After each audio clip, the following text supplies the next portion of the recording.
We've all seen the clips. Jenny, her face etched with a familiar pain, tears welling in her eyes, uttering the words that have become the haunting refrain of her story. I have nowhere else to go. We've watched her sit in silence, her posture one of utter defeat, as Sumit's mother, Sahna, delivers a verbal blow with cruel precision, and Jenny just takes it. There's no fight, no defense, just a quiet, heartbreaking acceptance. For years, the question has echoed across comment sections and fan forums. Why doesn't she just leave? We've debated it. We've screamed it at our screens. Is it love? Is it a delusion? But what if the answer is something far more disturbing? What if, according to a terrifying psychological theory, the real answer is she no longer can? Before we delve into this harrowing analysis, one that might forever change the way you see Jenny and Sumit, please take a moment to support the channel. If you appreciate these deep dives that go beyond the surface level drama, hit that like button, subscribe to our community, and ring the notification bell so you never miss an update. Your support is what allows us to uncover the hidden psychological narratives playing out right before our eyes. Now prepare yourselves, because we are about to journey into the dark territory of the human mind, into a concept known as learned helplessness. To understand what might truly be happening to Jenny, we first need to step away from the world of reality television and into the world of psychology.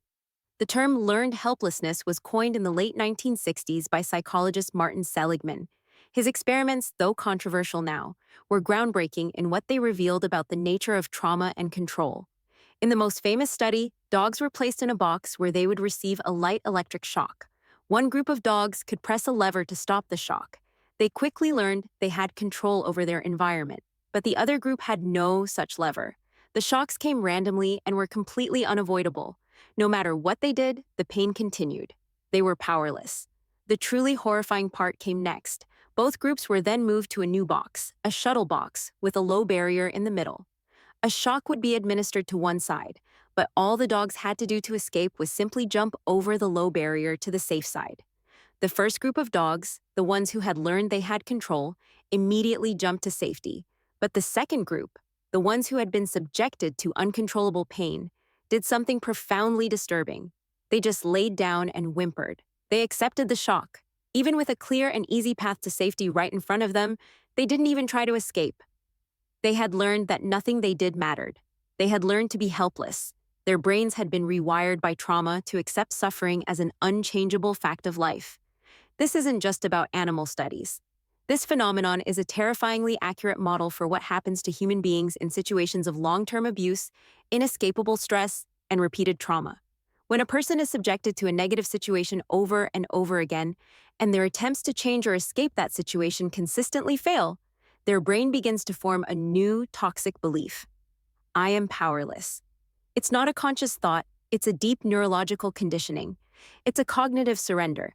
The victim stops seeing escape routes, even when they are present. They develop what experts call a negative cognitive set, where they automatically interpret any new challenge as insurmountable. Their motivation plummets. They experience emotional disturbances, depression, anxiety, and a profound sense of passivity. They are no longer living in the real world of possibilities. They are living in the psychological prison they were conditioned to accept. The bars of this prison aren't made of steel. They're made of neural pathways forged in despair. Now, let's apply this devastating framework to the decade-long saga of Jenny and Sumit. Let's look at her story, not as a romance, but as a series of conditioning events, a real-life Seligman experiment where the shocks were emotional, financial, and social. The evidence, when viewed through this lens, is overwhelming and deeply disturbing. The first major shock, the foundational trauma, was the initial deception. Sumit, posing as Michael Jones, presented a reality that was a complete fabrication. Jenny invested her heart, her future, and her life savings into a man who, at his core, did not exist. When the truth was revealed, it wasn't just a lie being exposed, it was the entire foundation of her new reality crumbling. This was her first lesson. The world she believed she was entering was not within her control. It was subject to the whims and deceptions of another. Her attempts to create a stable life were immediately undermined by an uncontrollable variable: Sumit's dishonesty. This was the first time the floor was electrified, and she had no lever to press. Then came the second, more brutal shock: the discovery of Sumit's secret wife and family. Imagine the psychological impact of that moment. Jenny had given up everything: her home, her job, her family, her country, to be with this man, only to find out she was not his partner, but his affair. She was thrown into a situation of public shame and legal chaos in a foreign country where she had no power. She tried to assert control. She demanded he tell the truth. She demanded he get a divorce. But every attempt she made was met with failure and delay. The situation was completely out of her hands. The divorce proceedings were controlled by Sumit, his wife, and the Indian legal system. Sumit's family held all the social power, painting her as a homewrecker. She was, in every sense of the word, trapped. For months she was stranded, her fate decided by others. This was a prolonged period of intense, uncontrollable stress. She couldn't fix it. She couldn't fight it. She could only wait and endure. This is the core conditioning of learned helplessness. Effort does not lead to a positive outcome. Trying to escape only leads to more pain and frustration. After the divorce was finally settled, the shocks didn't stop. They simply changed form. The new source of uncontrollable negative stimuli became the relentless recurring visa crisis. This is a crucial piece of the puzzle. Every few months, Jenny's right to exist in her own home, in her own life, was called into question. The ticking clock of an expiring visa is a profound form of psychological torture. It creates a constant state of instability and fear. Each time she and Sumit would scramble, trying to find a solution. They tried the tourist visa extensions. They failed. They explored the missionary visa. That was a dead end. Every attempted solution, every effort to gain control over her own residency, was thwarted by a bureaucratic system and their own lack of a clear plan. Each failed attempt was another shock, another reinforcement of the core belief. My efforts are futile. My fate is not in my hands. Her stability and safety were perpetually dependent on an external force she could not influence. And layered over all of this was the most consistent and damaging form of trauma: the psychological abuse and relentless rejection from Sumit's family, particularly his mother, Sahna. Let's be clear, this was not simple disapproval. This was a systematic campaign of psychological warfare designed to break her down. For years, every interaction was a battle she was destined to lose. She was called old, useless, and shameless. Her character was attacked. Her intentions were questioned. Her very presence was treated as a contamination. Jenny, in her early days, tried to fight back. She tried to stand up for herself. She tried to win them over. She cooked. She cleaned. She tried to learn their customs. She attempted to engage Sahna as one woman to another. And what was the result of every single one of these efforts? More cruelty, more rejection, more insults. Think about this from a conditioning perspective. Every time Jenny extended an olive branch, she was punished. Every time she tried to appease them, her boundaries were pushed further. The infamous training period, where Sahna moved in to teach Jenny how to be a good Indian wife, was a masterclass in psychological degradation. It was designed to infantilize her, to strip her of her autonomy, and to reinforce her status as an outsider who would never be good enough. Jenny's efforts to please Sahna were not only unsuccessful, they were used as ammunition against her. Nothing she did was right. Nothing she did was ever going to be right. The goalposts were always moving. This is the absolute essence of learned helplessness. The outcome is always negative, regardless of the input. Whether she fought back or complied, the result was the same: pain and rejection. So, what does a brain do in that situation? It learns to stop trying. It learns that the most energy-efficient way to survive is to simply endure the pain. Passivity becomes a survival mechanism. This brings us to Sumit's role in this conditioning. While his parents were the direct source of the abuse, Sumit's chronic inaction and broken promises were the mechanism that trapped her in the cycle. He was the one who could have pressed the lever to stop the shocks, but he consistently refused to do so. How many times did we hear him promise to stand up to his parents? How many times did he tell Jenny he would choose her, that he would handle it? Each promise was a flicker of hope for Jenny, a suggestion that an escape from the pain was possible, and each time he backed down, each time he caved to his parents' demands, that hope was extinguished. This cycle of hope followed by disappointment is an incredibly potent form of psychological conditioning. It's arguably more damaging than consistent abuse because it keeps the victim emotionally invested and perpetually off balance. The brain learns that hope is a precursor to pain. Believing in a solution only leads to a more profound sense of betrayal and helplessness when it inevitably fails to materialize. Sumit wasn't just failing to protect her. His behavior was actively teaching her that she was on her own and that no rescue was coming. He conditioned her to expect disappointment. He conditioned her to stop believing that change was possible because the one person who could enact that change consistently refused to do so.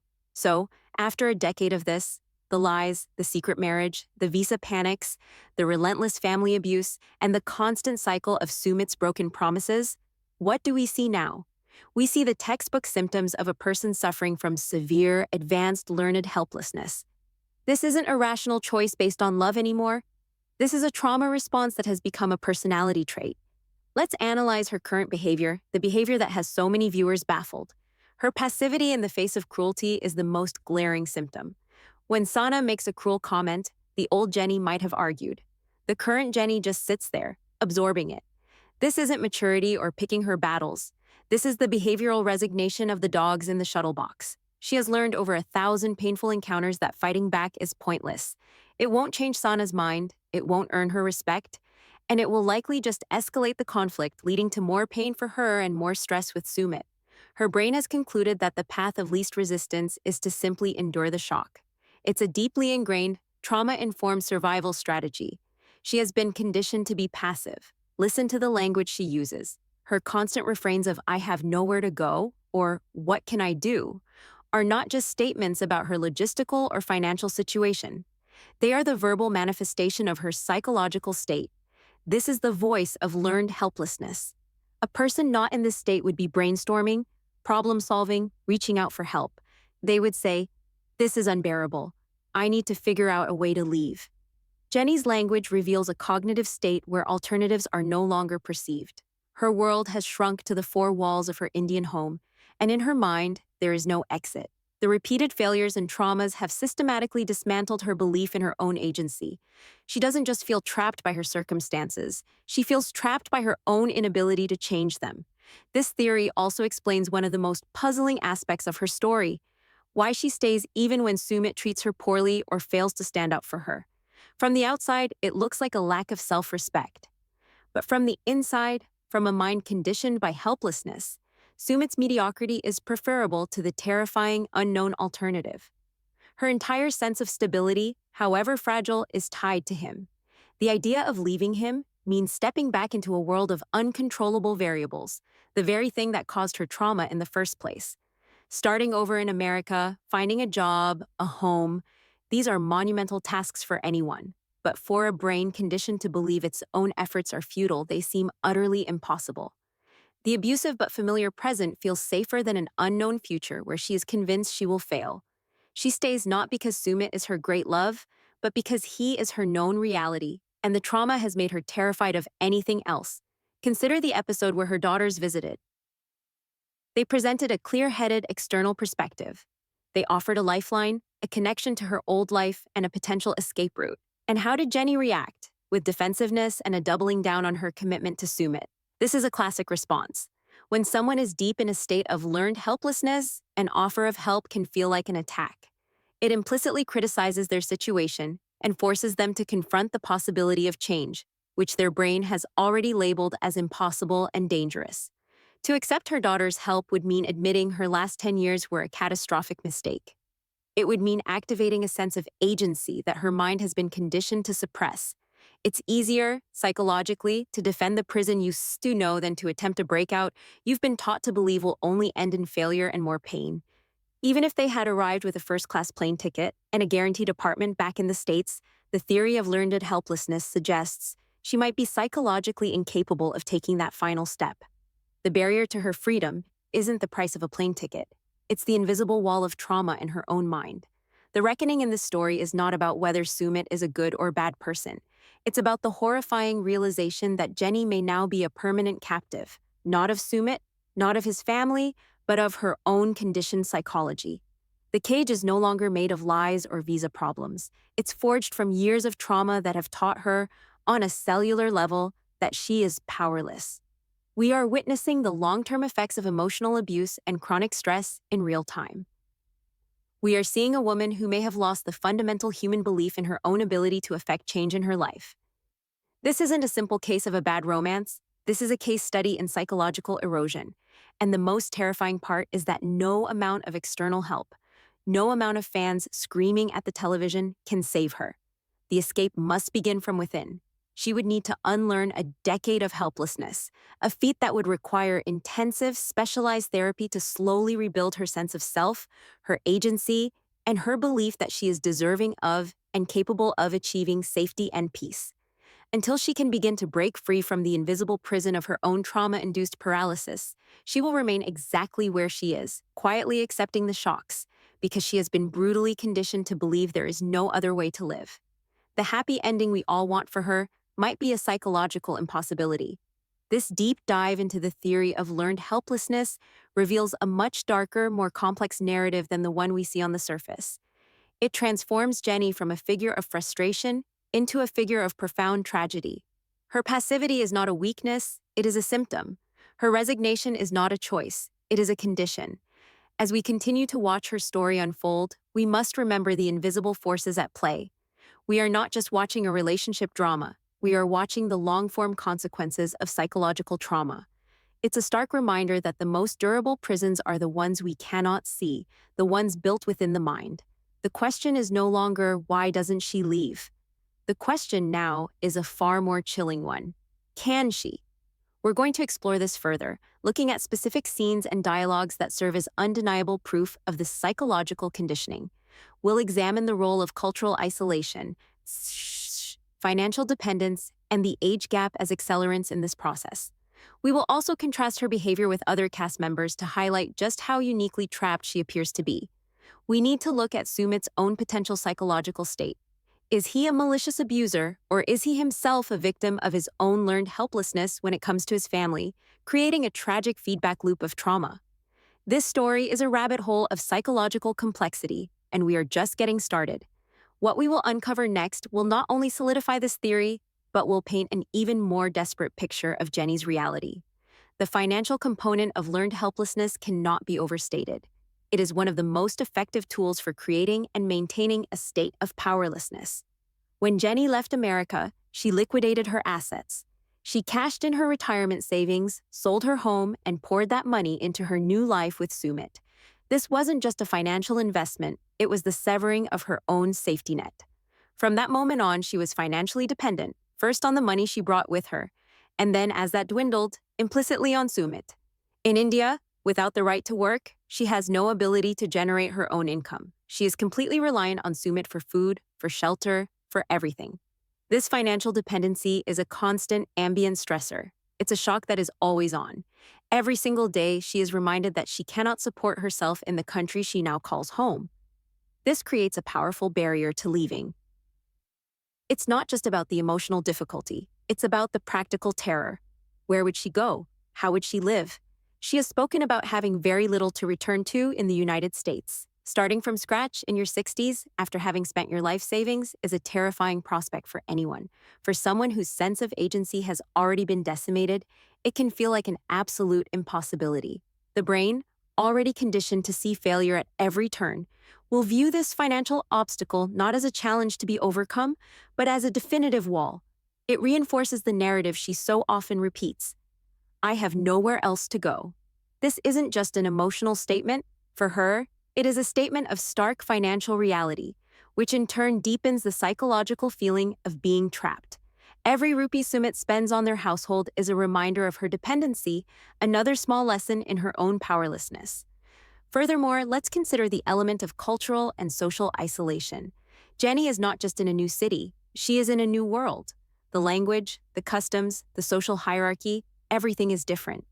In the beginning, this might have been an adventure. But over time, as the conflicts with Sumit's family became the defining feature of her existence, this foreignness became another wall in her prison.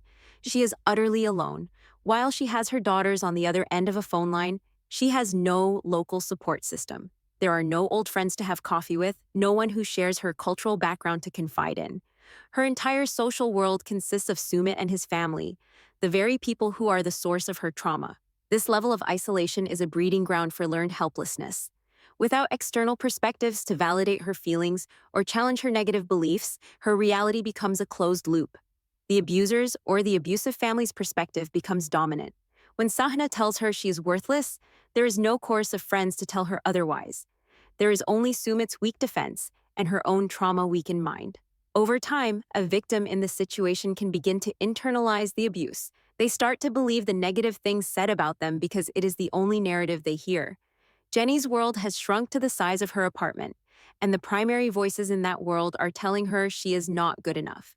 This social isolation ensures that the conditioning she receives is potent and undiluted. It systematically strips away her old identity and sense of self-worth, replacing it with the diminished version of herself that her abusers see.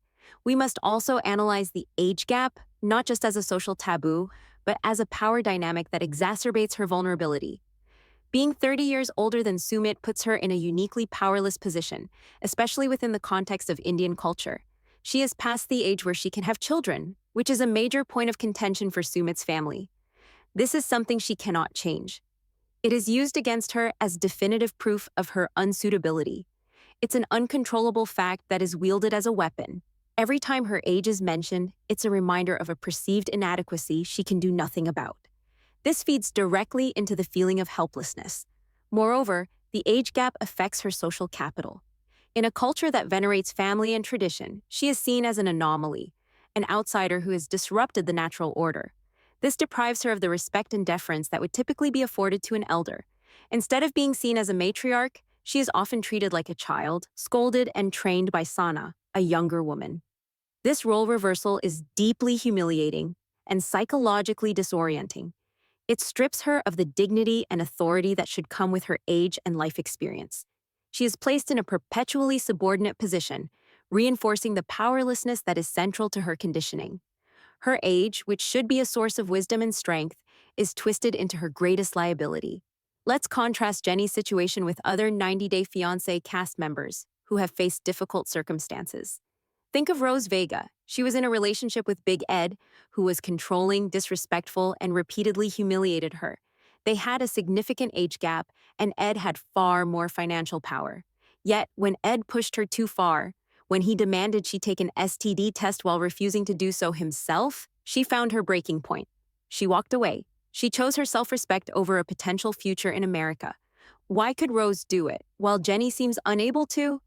The difference lies in the duration and nature of the conditioning. Rose's experience with Ed was intense but relatively brief. It was a matter of weeks. She had not yet been subjected to years of failed attempts and relentless psychological pressure. Her sense of agency was still intact. She still believed she had the power to change her situation, and she did. Jenny's situation, however, has been a decade-long marathon of psychological attrition. Her spirit has been eroded slowly, over thousands of days, through countless disappointments and humiliations. It's the difference between a single, sharp blow and a slow, grinding pressure that eventually crushes everything. Jenny has been in the shuttle box for 10 years, learning over and over and over again that no matter what she does, whether she fights, complies, loves, or hopes, the negative outcome is the same. Her will to even try to jump the barrier has been extinguished, not because she's inherently weaker than Rose, but because she has been subjected to a far more prolonged and systematic process of psychological conditioning. Now, let's turn the lens on Sumit. Is he a calculating, malicious villain orchestrating Jenny's torment, or is he, in his own way, also a victim of learned helplessness? This is a crucial and deeply controversial part of the theory. Sumit has spent his entire life under the thumb of his powerful and controlling parents. From his arranged marriage to his career choices, his life has been dictated by their expectations. He, too, has been conditioned to believe he is powerless against them. We have seen him try, on occasion, to stand up to them. And what is the result? His mother threatens suicide. His father expresses deep disappointment. The emotional pressure becomes unbearable, and he retreats. Like Jenny, Sumit has learned that resistance to his parents leads to severe negative consequences. His passiveness, his inability to defend Jenny effectively, his constant retreats, these are not necessarily signs of a lack of love for Jenny, but could be symptoms of his own deep-seated learned helplessness. He feels trapped between his desire for a life with Jenny and his conditioned fear of his parents' reaction. He is in his own shuttle box, and the shocks are the emotional blackmail and threats of disownment from his family. This creates a tragic and toxic dynamic. You have two people, both potentially suffering from the same psychological condition, caught in a feedback loop. Jenny's helplessness is conditioned by Sumit's family and his inability to protect her.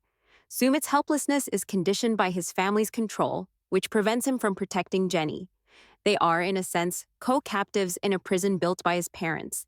This doesn't excuse Sumit's actions or the pain he has caused Jenny. He made choices, like lying about his marriage, that were his alone. However, viewing him through this lens transforms the narrative from a simple story of a weak man and a victimized woman into a much more complex tragedy of two people psychologically incapable of breaking a destructive cycle. They are trapped together, unable to move forward and unable to escape, perpetually re-traumatizing each other because they are both responding from a place of conditioned powerlessness. This is the horrifying engine that keeps their story going, a perpetual motion machine of dysfunction and despair. Let's examine the horrifying mechanics of this codependent trap, this feedback loop of shared helplessness. When Jenny is attacked by Sahna, she looks to Sumit for rescue. But Sumit, paralyzed by his own conditioned fear of his parents, offers only a weak, ineffectual defense. He mumbles a few words, then subsides. For Jenny, this is another failed escape attempt. It's another shock. It reinforces her belief that no one is coming to save her and that she is truly powerless. For Sumit, his failure to act and the subsequent lack of any real consequences from Jenny, who is too beaten down to leave him over it, reinforces his own helplessness. He learns that his inaction is survivable. The system remains stable. Jenny absorbs the abuse, he absorbs the guilt, and the family's power structure remains unchallenged. They are like two drowning swimmers, each too weak to save the other, locked in an embrace that pulls them both deeper into the abyss. This is not a partnership. It is a shared trauma response, a dysfunctional equilibrium built on mutual powerlessness. To truly grasp the depth of this conditioning, we must revisit specific pivotal moments from their story, viewing them not as dramatic television scenes, but as clinical evidence of a psychological breakdown. Recall the many confrontations where Sumit's parents would come to their home, unannounced, to launch a verbal assault. Watch Jenny during these moments. Look at her body language. She often physically shrinks, folding into herself, her eyes cast downward. She's the very picture of submission. There is no fight in her. An outside observer might scream, "Say something! Defend yourself!" But this reaction misunderstands the nature of her psychological state. Her brain is not processing this as a debate to be won. It is processing it as a threat to be endured. This is a trauma response known as freezing. When fight or flight are deemed impossible or have repeatedly failed, the nervous system chooses to shut down as a last-ditch survival mechanism. She isn't being weak. Her body is engaging in a primitive, deeply ingrained response to a perceived, inescapable threat. She has learned, through years of painful experience, that neither fighting, arguing back, nor flight, leaving the situation, has worked. So all that is left is to freeze and wait for the pain to pass. Then there is the infamous visit to the family astrologer. On the surface, this was a cultural custom, an attempt to find a peaceful path forward. But psychologically, it was a profound act of abdication. By placing their future in the hands of an astrologer, they were both explicitly stating that their fate was not a matter of their own choice or will. It was written in the stars, determined by cosmic forces far beyond their control. For two people already suffering from learned helplessness, this was a comforting, yet devastatingly reinforcing act. It took the terrifying burden of agency away from them. They no longer had to fight for their right to be together. They just had to wait for the planets to align. The astrologer's pronouncements, whatever they were, became another external force to which they had to submit. It validated their internal belief that they were not the authors of their own lives, but merely characters in a story written by someone or something else. This act, more than almost any other, demonstrates the cognitive shift that has taken place. They are no longer actively trying to solve their problems, but are passively waiting for permission from the universe to be happy. And what about Sumit's friend, who tried to mediate between Sumit and his parents? This was presented as an attempt at resolution, but it was yet another example of seeking an external solution to an internal problem. Sumit couldn't confront his parents himself, so he brought in a proxy. This is not the action of a man taking control of his life. It is the action of a man who feels so powerless that he needs to outsource the most basic act of self-determination. The mediation, predictably, failed. It was just another piece of evidence for Sumit's subconscious that even with help, he was incapable of changing his family's mind. For Jenny, watching this play out was another lesson in Sumit's impotence, and by extension, her own. The rescuer she relied on couldn't even rescue himself. Let's re-examine the period when Sahna moved in to train Jenny. This was a masterwork of psychological abuse disguised as cultural education. Every single task, from sweeping the floor to making chai, was turned into a test Jenny was designed to fail. It was not about teaching her, it was about proving her inadequacy. Sahna's constant criticism, her sighs of disapproval, her condescending tone, these were not the actions of a teacher, but of a conditioner. Each failed task was a small shock. Each criticism was a reinforcement of the message. You are not good enough. You do not belong. You are helpless to please me. Jenny's attempts to comply, her desperate efforts to do everything right, were met with the same negative outcome. This is the very definition of the learned helplessness experiment. No matter what she did, the shock came. Her brain learned a devastating lesson. Effort is useless. The only way to navigate the situation is to become utterly submissive, to accept the role of the failed student, to simply endure the constant barrage of negativity until the abuser leaves the room. We were watching a woman's spirit being systematically dismantled in real time, all under the guise of domestic chores.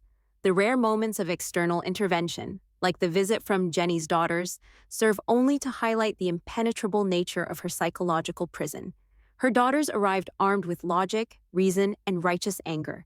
They saw the situation with clear eyes. Their mother was being disrespected, lied to, and mistreated. They presented her with an escape route, a path back to a life of dignity, and Jenny's reaction was not one of relief, but of intense defensiveness. She defended Sumit. She defended their life. She minimized the abuse. This reaction, so frustrating to viewers, is perfectly explained by the theory of learned helplessness. To her daughters, the prison bars were obvious. But to Jenny, who now lives inside the prison, those bars have become the very structure of her reality. Her daughter's attempt to tear them down felt not like a rescue, but like an attack on the only world she has left. To accept their version of reality would be to accept that her last decade was a waste, that her suffering was for nothing, and that she is a fool. That truth is too psychologically catastrophic to face. It is far less painful to defend the known misery of her cage than to confront the terrifying freedom and self-blame that would come with leaving it. Her defensiveness was the sound of her psychological immune system fighting off a truth it was not equipped to handle.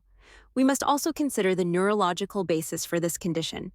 This isn't just a state of mind, it's a change in the brain's physical wiring and chemical balance.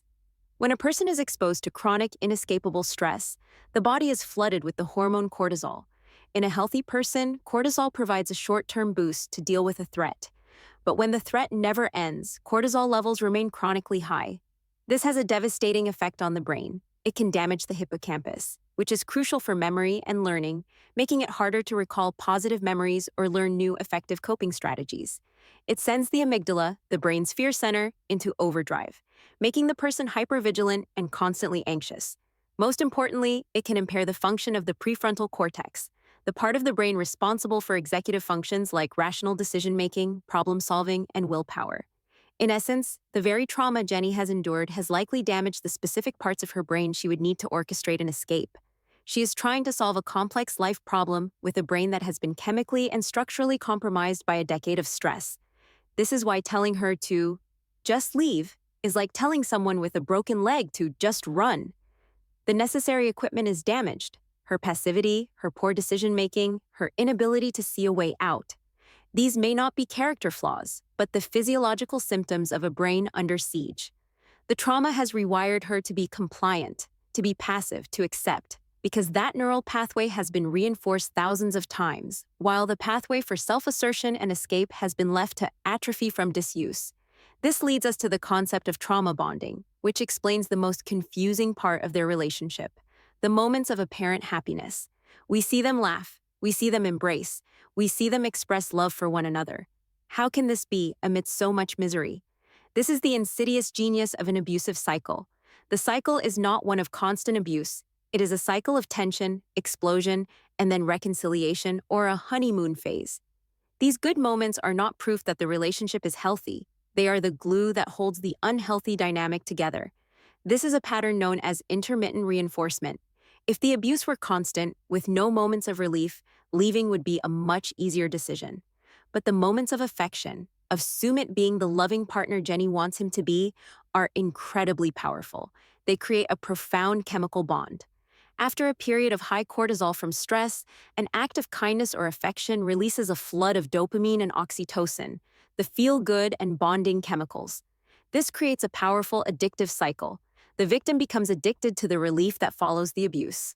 Jenny isn't staying for the constant misery, she is staying for those intermittent moments of affection that make the misery seem bearable. She is perpetually chasing the high of the good times, willing to endure ever-increasing levels of pain to get it. This trauma bond is what she mistakes for unbreakable love. It feels intense, it feels fated, because it is literally wired into her brain's reward system. So, what does the future hold for Jenny? Viewed through this grim psychological lens, the prognosis is not good. Without a significant pattern-disrupting intervention, most likely a complete removal from the environment and intensive trauma-informed therapy, the pattern is likely to continue indefinitely. The conditioning will only deepen. Her world will continue to shrink.